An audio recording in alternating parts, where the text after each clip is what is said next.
Secara garis besar yang saya dapatkan dari mata kuliah ini adalah teologi komunikasi merupakan upaya yang dilakukan untuk menyajikan dan mengajarkan teologi yang sedemikian rupa agar teologi dapat dimengerti dan dipahami lebih mudah oleh semua orang termasuk umat biasa karena berupaya untuk memberi jawaban yang timbul dari pertanyaan yang begitu banyak serta keinginan yang mendalam dari manusia modern.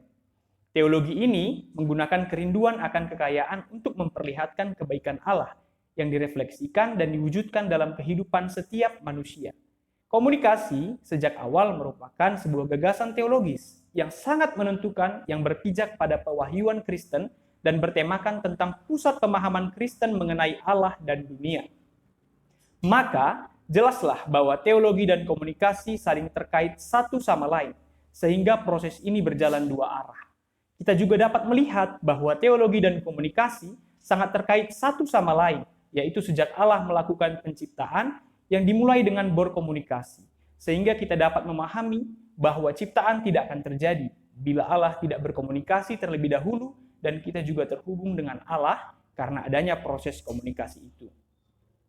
Dalam hal ini, gereja sebagai sebuah persekutuan dan komunitas orang percaya senantiasa menjalin komunikasi dengan realitas yang akan terus-menerus berubah.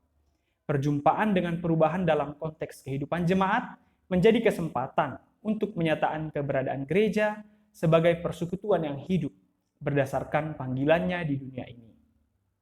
Nah, di dalam konteks ini diperlukan peran gereja untuk memperlengkapi setiap jemaatnya dalam berkomunikasi dengan kenyataan hidup dan tetap mengembangkan identitas mereka sebagai orang yang percaya.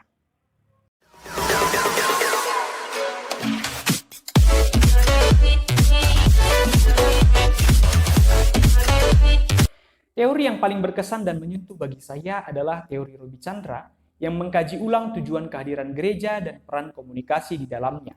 Menurut teori ini, salah satu pemahaman yang perlu mendapatkan perhatian adalah di dalam komunikasi. Gereja disadarkan kembali terhadap panggilannya melalui program yang membahas berbagai macam persoalan dan hal lainnya dengan cara yang komunikatif. Teori ini mendorong gereja untuk secara proaktif dan rendah hati bersedia menjalin komunikasi dan bekerja sama, bukan hanya dengan jemaat di dalam gereja, tetapi dengan kelompok lain di luar gereja, umat beragama yang lain, untuk menjawab dan menanggulangi berbagai macam persoalan dan tantangan. Teori ini penting karena menyadarkan kehadiran gereja untuk menjunjung harkat dan martabat manusia tanpa membedakan suku, agama, dan ras. Karena inilah panggilan gereja yang utama dan terutama.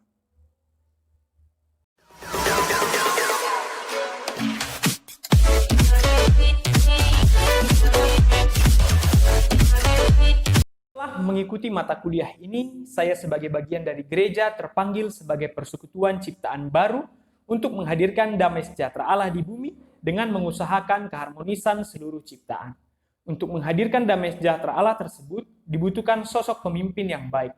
Mata kuliah ini memberikan pemahaman kepada saya bahwa teologi dan komunikasi sangat diperlukan dalam kehidupan sehari-hari dan sangat diperlukan bagi seorang pemimpin yang sejati sekaligus pelayan yang baik.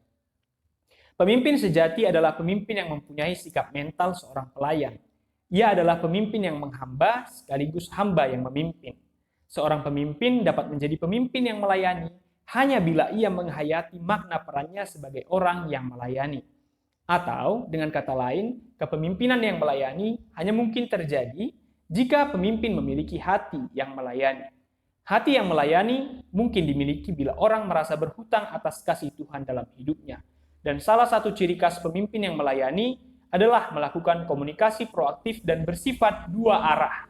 Dengan demikian, ia tidak menghindari berbagai masalah yang ada dan akan menghadirkan damai sejahtera Allah. Melalui mata kuliah ini, saya juga semakin terbantu memahami bahwa gereja adalah wujud nyata tangan Allah bagi mereka yang terpinggirkan dan pembela bagi mereka yang diperlakukan secara tidak adil. Sehingga, sebagai calon pelayan yang baik, saya juga akan menggunakan media komunikasi dan teknologi sebagai kesempatan untuk menuntaskan misi gereja.